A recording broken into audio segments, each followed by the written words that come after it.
Good morning, everybody. Good morning. Thank you for braving the elements. I'm from Vancouver, Canada, and I really want to thank everybody for making me feel like I'm at home with all this liquid sunshine, because that's what we get in Vancouver, probably 65% of our year. So thank you so much. I am on this stage as a result of an event that happened to me on June 25th, 1996. Prior to that, I was as left-brained and as far away from this moment, this position, as one could be. I was a banker. I was a financial analyst. I helped manage people's affairs, financial affairs. And I was semi-retired at the time when the event happened to me that I'm going to talk to you about. I had moved out of the city, built my own log house, put in my own power system, and one day I was using a chainsaw to buck some firewood, and the chainsaw in a absolute millisecond, a split second, kicked back on me and went through my throat. And some of you can maybe see a little bit of the scar that was there. And as a result of that event, I died. I had a near-death experience. When the chainsaw kicked back and went through my throat, I had a sweatshirt on, and I let go of the chainsaw, but it stuck on the sweatshirt that I was wearing. It was still on. It wasn't rotating because it didn't touch anything. And I had a very old chainsaw that 19 times out of 20, when the red kill switch would have been pushed, it wouldn't have turned off. I had a couple of people working with me on the property at the time, and fortunately, I called one of the gentlemen over. Fortunately, this one time, with the chainsaw still on my sweatshirt, he said, he was a Korean gentleman, he said, what to do? And I said, please just turn the chainsaw off. Fortunately, this one time, that kill switch worked and the chainsaw was turned off. But at that split second, at that moment, when the chainsaw had gone through my throat, was hung up on my white sweatshirt, still on, I intuitively heard a voice from the inside that said to me, everything's going to be okay. I have a purpose for your life. And that was 22 years ago. And last weekend, I spoke at the Los Angeles Consciousness Life Expo, and I'm speaking later today down in San Diego as well. That was really our coming out party, or my coming out party, for this message that I received during my near-death experience. I was only dead for 2 to 3 minutes. But what happened to me was it felt like I was there for months and months, because I moved out of and I'm going to share with you a little bit about the journey and what happens and what that portal of near-death experiences is. But I left the portal of time and moved into timelessness during my near-death experience. And while I was on the emergency room table, I was looking at the doctor, who was about 18 inches, 2 feet away from me on my left, and the nurse was on my right, about the same distance away. Then instantly, in a split second, I was on top of the room. And as I was on top of the room, I was now looking down at the tops of the head of the nurse. I saw myself. I saw this, it looked like raw steak. It was just blood everywhere and open up. And I saw the doctor. And I instantly, at that moment, I was just no longer in the emergency room. I was in a I call it the void of darkness. And I remember as I was looking up, I saw, ever seen the first star that comes out at night on a clear night? It kind of like starts to resonate, or you start to see it before it's dark. Well, that's what it was for me, that this small twinkling star just appeared, and I just watched it. I just watched it, and as I was moving through the void of time, it just kept on getting brighter. It kept on getting bigger and bigger and bigger, till all of a sudden it became an all-encompassing white light, and I went through that white light. And when I was through that white light, I knew I was home. I just knew that what I felt and what I experienced was what the essence of every spirit and every life force, which we all have, is. I was home.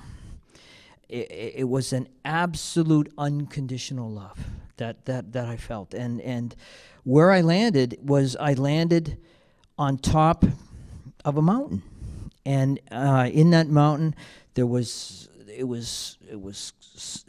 clear, it was sunny, and I just knew that I was home. And I didn't have a body. I was just my spirit. I was just my spirit. I was just my life force that had left my body in time for that 2 to 3 minutes, and I was in the afterlife of timelessness. And I remember very shortly after that, I felt just someone touch where my elbow would be on this left arm, although I didn't have a body. And it just led me to the side of the mountain and down the mountain across a field, a meadow. And I wasn't walking. I was just floating. I was just moving. And as I was walking across, as I was moving across that area, I saw a structure. A structure that looked like a building. It was round, and I moved towards that. And as I moved towards it, there was a gate on the outside. And as I got closer, the entrance doors of the gate just opened, just automatically opened. It moved backwards. And as I moved past that gate, I moved towards the structure. And as I got close to the structure, those doors opened as well. And I went inside of that structure. And while I was inside that structure, there was no life that I never saw. At this point, I never saw anything. I never saw any life. But I was impressed to move towards a stairwell that was to the right. And as I moved towards that stairwell, I went up them, and there was a hallway on top. There were 3 rooms.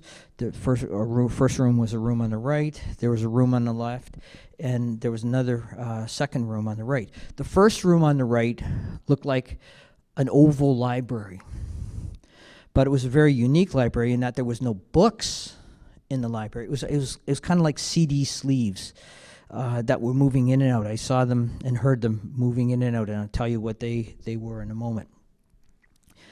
Then a little further down, there was a room on the left, and in that room on the left, there were 4 individuals, 4 entities. They were meditating, praying. They were in a lotus position.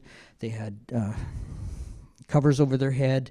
One was sitting at 12 o'clock, 3 o'clock, 6 o'clock, and 9 o'clock. Never looked up. I just moved past them. And I went into the next room that was on the right-hand side. It was all dark. I didn't see the door close behind me, but I sensed that it did close behind me. And that's when the essence of my near-death experience happened from that room. What I felt was a warmth just come into the room, just envelop the room, and it deepened the experience, moving me into a greater feel of being one with where I was. And 6 individual lights literally appeared. They were violet in color. The first one came on at 1 o'clock, at 3 o'clock, at 5 o'clock, at 7 o'clock, 9 o'clock, and 11 o'clock. And out of those lights, little lightning flashes just started to ripple out and connect itself with each other. And what I had come to face and in my near-death experience, I later learned was the universal mind, was universal consciousness. And it was energy. It was an energy. And when that energetic form had created itself, in one of my previous books, I call them zings, where everything was telepathic, but it was like a lightning bolt. Violet lightning bolt was just right here. It would hit me right here. And when it hit me right there, I knew exactly what it was that it was saying to me. And that's how I communicated back to it as well. And it told me to come and to follow it. And where it took me into, it was like my high school chemistry homeroom classroom was where it took me to. And where this was, and I'll go into the detail of it in just a moment, but where it was it took me to the events that happened before time began. What the universal mind revealed to me was its perspective as to why life is. We are here. We're carrying on in our journey, and we're moving in a direction that's moving upwards. Well, I was revealed the perspective of everything from the downward perspective, or the consciousness of the universal mind. And what it is it is an asexual entity. It is both male and it is female. The male aspect of the universal mind consciousness is its great thought. It was the great thought of everythingness. Some could call it the force of everythingness that exists before everything began, that exists now, and will exist afterwards. The female aspect of the universal mind consciousness is its womb. And within its womb is where we reside. And again, this was what I was all showing during my near-death experience, from the source, the power, the force of everything. And time, as we know it, is just one small aspect of the timelessness totality of everything. And when I went into that classroom, there were just 2 empty desks. And I was following that energy, that 6 dots and the lightning connection between the 6 dots that was forming a hexagon. It took me in the back window of that classroom, and it went to the front of the classroom above a desk there, and it morphed into a semi-recognizable figure that was other than this energy. And it was kind of like a fish-like form. But where it took me was into literally the room that was the pre-planning room of time. Now, time, as we know it, has been defined basically in one of 2 ways. One from a scientific perspective that talks about a Big Bang occurring 13.75 billion years ago, and the other is from a religious book perspective that calls it in the beginning, right? And what those 2 points are, what those 2 perspectives of the beginning is the same thing. It is actually the same thing when the first spark of life began. It was in the beginning, or science says, 13.75 billion years ago. Well, I was taken into the events that were the pre-planning stages of that moment in time. And the two chairs were empty. And I was like a fly on the back of the wall, seeing all of this happen. And one of the first things that happened is out of the universal mind pulled out of itself its two helpers, a male that sat on its left and my right from the back of the room, and a female that sat in the other desk.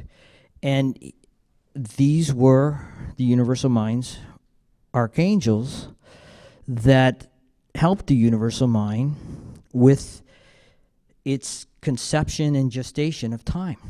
The male was given the name Lucifer, and the female was given the name Lucy. And really, no, these were the names that were given. And Lucifer and Lucy, and myself as a fly on the back of the wall, watched as the universal mind unleashed and unlocked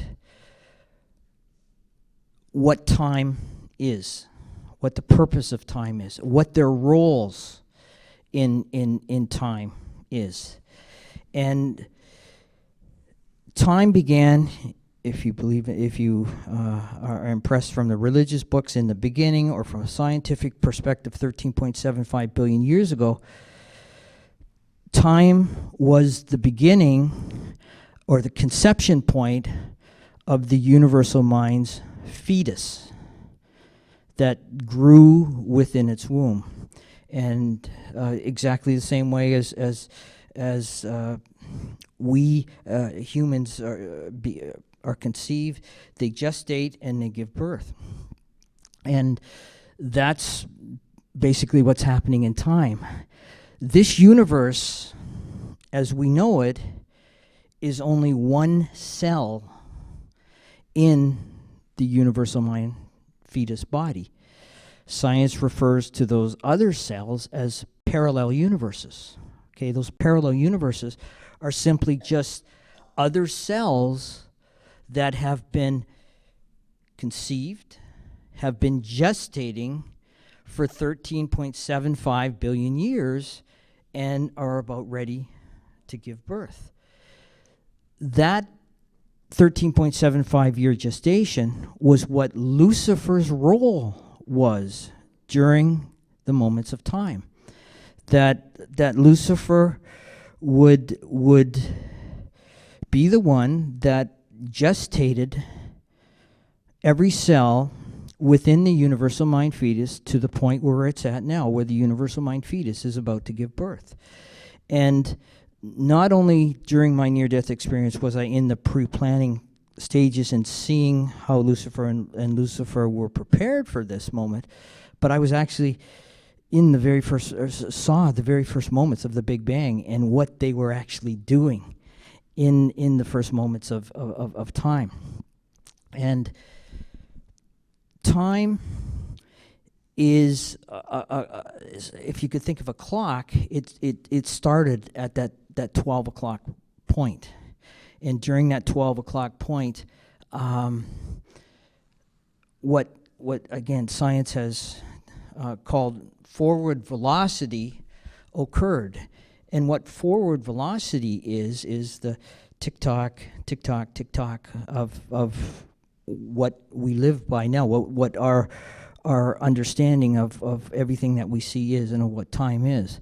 But at the same time as Lucifer and Lucy were completing the fetus, not only the physical body, of which our cell is only one of hundreds of trillions of cells that make up the totality of the universal mind fetus, but it was also creating the personality and identity of that fetus as well, and I'll get into that in a moment. But what the universal mind was also doing while it was in its great thought, remember, this time is just one small moment in the totality of what timelessness is. And in time, the universal mind also was creating a velocity that moved from the 12 o'clock point on the clock down to the 6 o'clock point on the clock. The forward velocity moved everything as we know it from 12 o'clock to 6 o'clock, and where we are at now is at 6 o'clock moment of time, and I'll get into that in a moment. But what the 12 to 6 o'clock time of consciousness was a reverse velocity, and I'm sorry if I'm getting a little too technical on any of you here, but it's kind of important that I get this point out. But the reverse velocity element of consciousness, and I'm going to simplify what reverse velocity is. Reverse velocity is this: is let's say in my hand here I had a wine glass, and it was full of wine, and I dropped it. We all know that when I drop that wine glass, it's going to shatter and the wine will spill, correct? What reverse velocity is, and again, this is all proven by science, what reverse velocity is and does is it takes that spilt wine in that broken wine glass and makes it all whole. And from a timelessness, universal consciousness perspective, that is how the universal mind fetus has been conceived and gestated. And right now, we are moving into the point in time where the forward velocity is now meeting reverse velocity. And I know this is a group that's keenly interested in life after life, because right now, with the meeting of forward velocity and reverse velocity, it's a very, very unique time. And that unique time is that all of us, at the very essence of who we are DNA fragments of source. We are DNA fragments of the universal mind consciousness. And it was during my near-death experience that I write in my previous books, is I call it the second of the Big Bang, was when the universal mind in that fish-like form that it morphed into in the classroom divided itself. I saw it divide itself into a limitless amount of what I call DNA fragments, which at the very essence is what every spirit is. In other words, at the very essence of who we all are, our spirits are source. Our spirits are the infinite.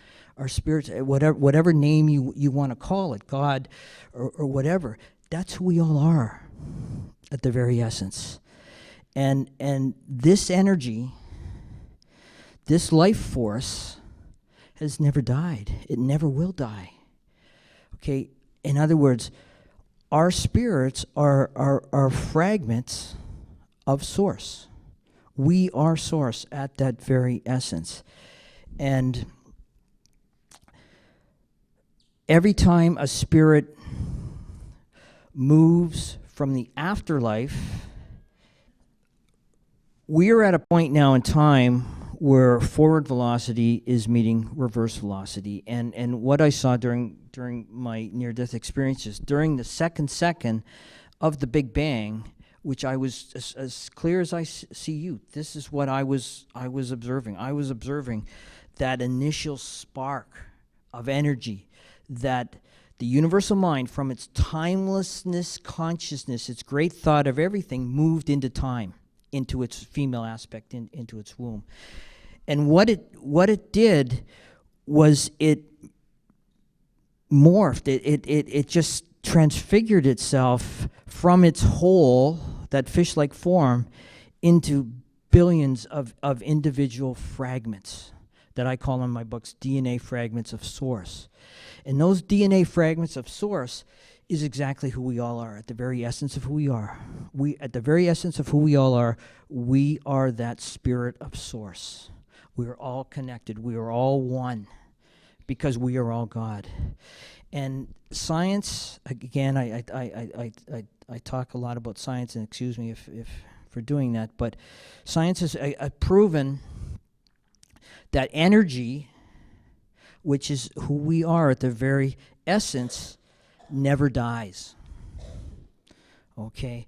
And that's because energy never dies, because energy moves, because our life force has continuously moved from life in where we are right now to the afterlife and back and forth again. It's an energy that never dies, because at the very essence we are all source. But every time a spirit leaves the afterlife and comes into the life within the womb, it brings a life force with it. It brings a life experience with it. That's a better term, not life force, but life experience. And that life experience is what has been the term that's been made to identify what that life experience is a soul. Okay? Every soul is attached to the spirit. Every soul, when it comes into this realm of now, within the womb of the universal mind consciousness, it has a purpose, and it has a number of breaths that life experience will live for. And when that number of breaths, when that life experience has completed itself, it then moves back into the afterlife. And what near-death experiences are the portal into moving into that afterlife. Near-death experiences happen because individuals have gotten as far off of their reason for being on this planet as possible. Hey, I'm a perfect example of why near-death experiences happen. I was a banker, I was a financial analyst, and I thought that's what success was. I thought that's why we live. But during my near-death experience, towards the end of my near-death, which seemed like months that I was there, but only in time, 2 to 3 minutes, I literally wrestled with Source. Source said to me at the end of its revealing of everything to me, and I'm just glazing on the top of it right now because of our time restraints, but it said to me, it's now, you have to go back. And I said to it, I don't want to go back. I don't want to go. I'm home. I know I am home here, and this is where I want to stay. Source says to me, you have to go back. And I said, I don't want to go back. Obviously, everything was telepathic, okay? It wasn't audible like this.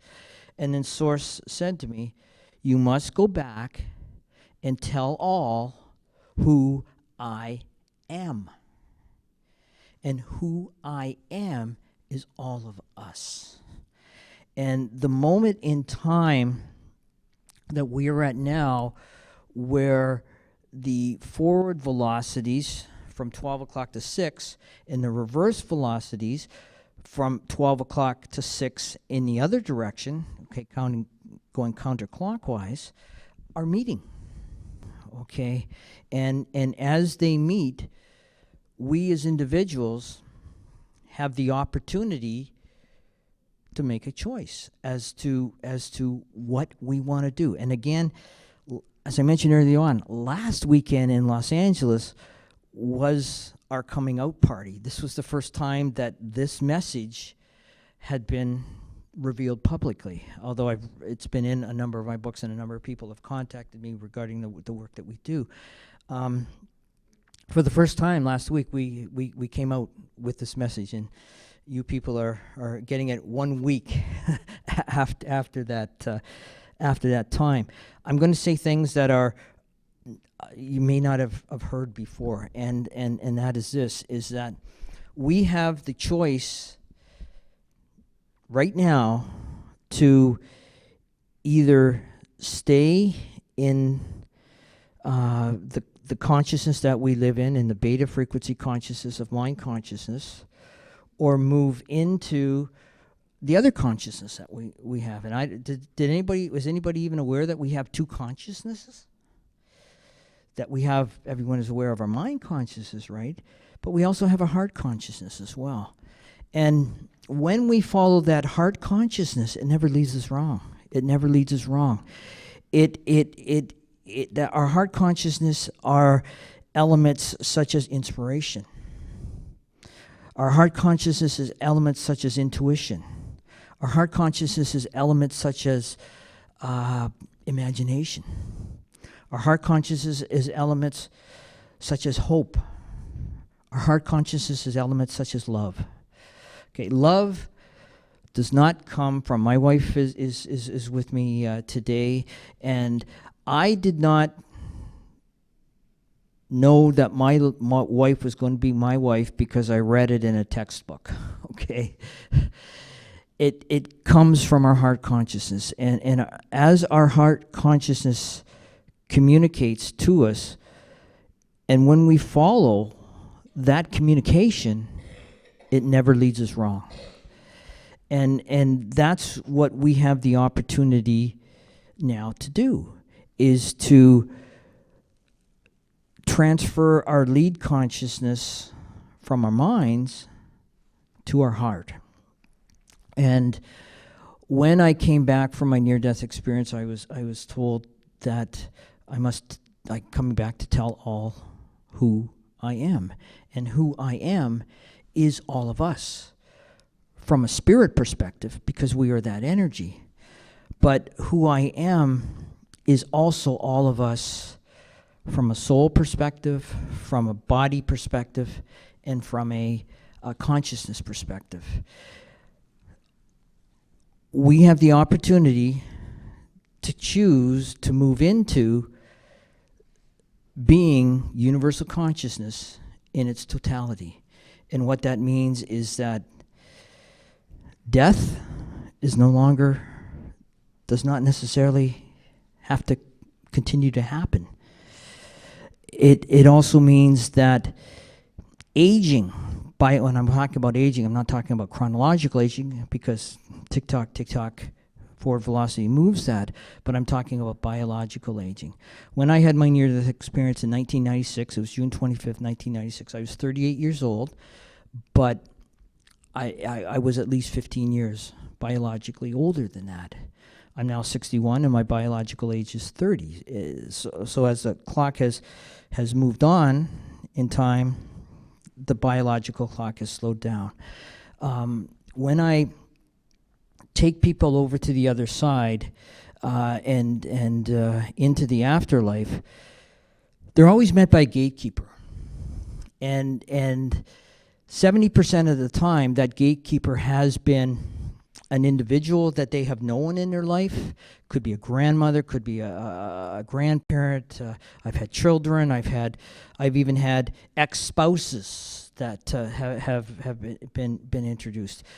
And always when that person reveals themselves to them in the afterlife, they're always at the pristine age of between 18 and 22.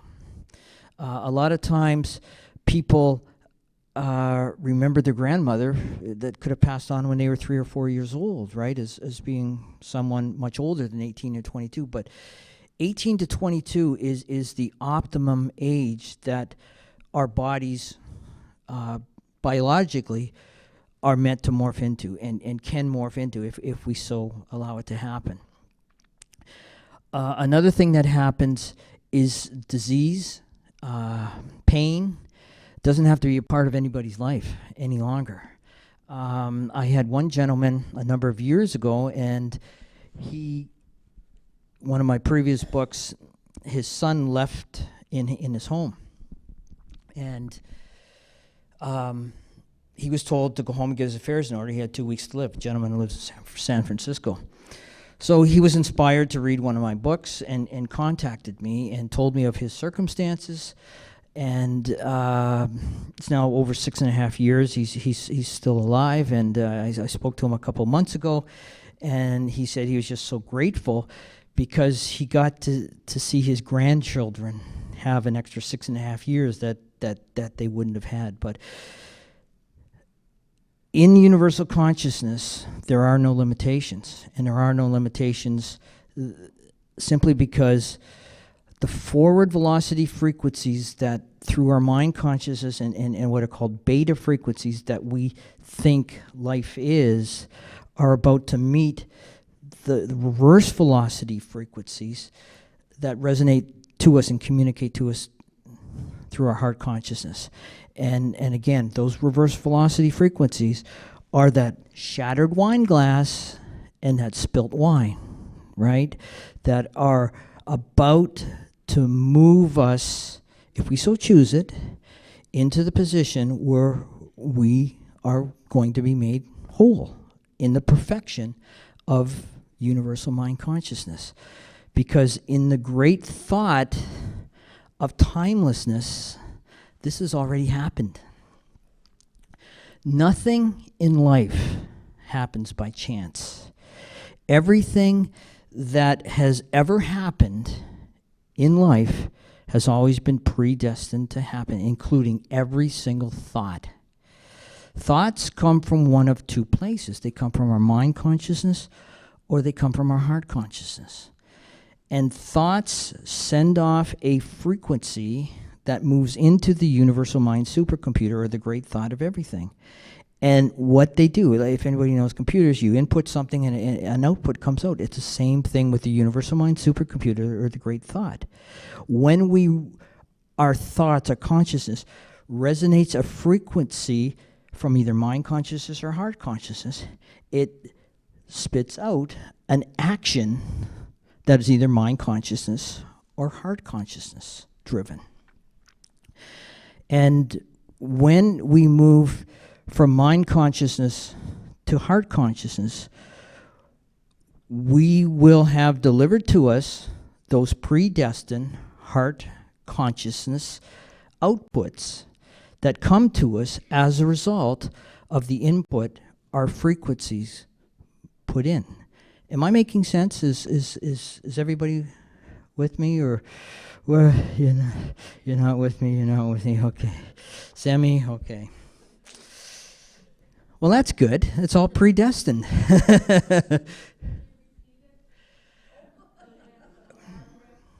What would you like me to specifically repeat?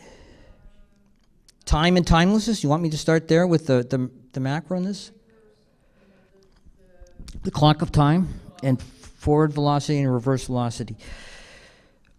The mind consciousness understands time as a forward velocity that moves clockwise from 12 down to 6, from wherever the in the beginning was, the 13.75 billion years to now. But at the same time, universal consciousness was perfecting and creating a reverse velocity consciousness. And reverse velocity takes that spilt wine, that broken wine glass, and makes it whole. We're that spilt wine and broken wine glass right now, right?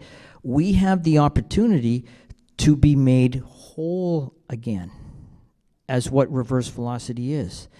And when I'm talking about being made whole again, it's being made into the perfection likeness of what universal mind consciousness is. Not only our spirit, which that is, but our soul, our bodies, and our consciousness, to be that wholeness of universal mind consciousness.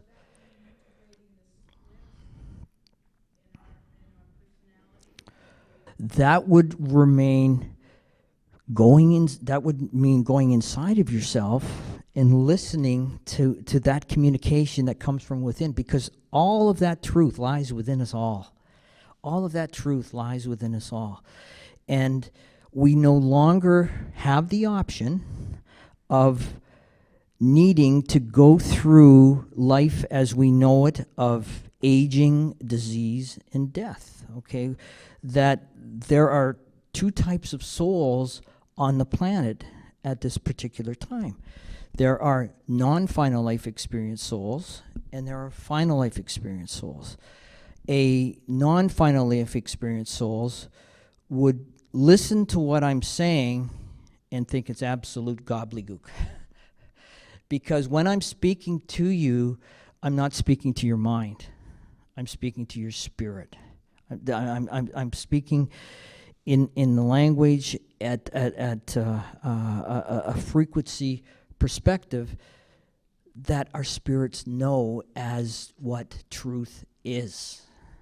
And so the easy answer is to go inside and listen to those frequencies, because that's where the truth is. From a mind consciousness perspective, where we are at now is we have been kind of led down, and I'm talking about mankind, have been led down a garden path. Remember I talked about Lucifer earlier on and seeing that? For 13.72 billion years, Lucifer did absolutely everything the universal mind wanted the male archangel to do.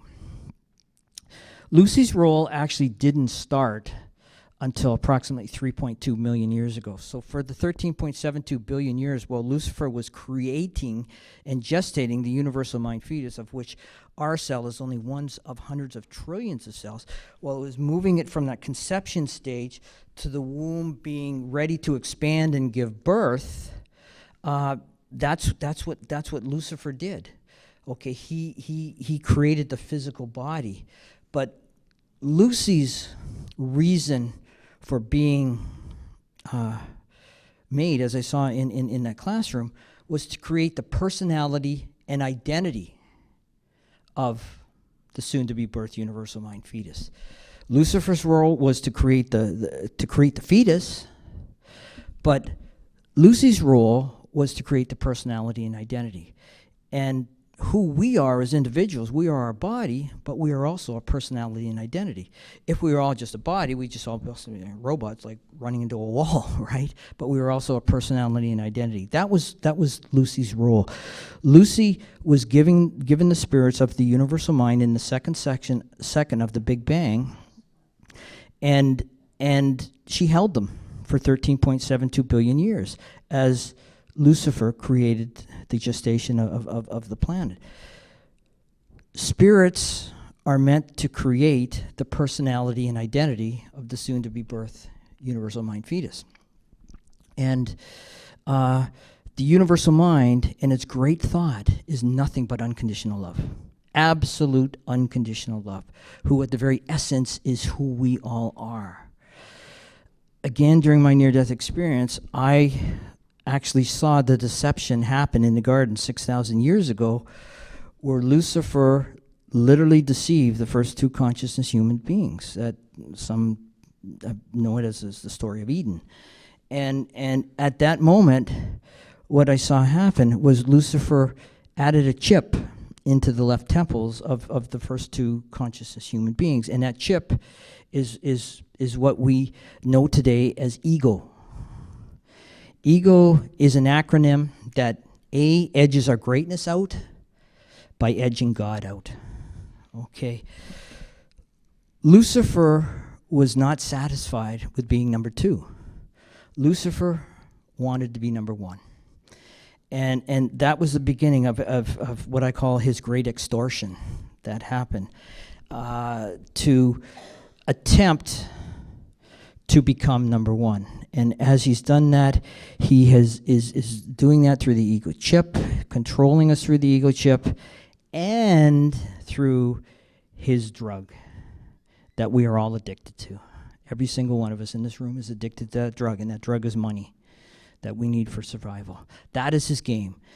If Lucifer can continue on for just another few years with his game, he would be able to become, or he believes that he would be able to become the personality and identity of the soon-to-be birth universal mind fetus.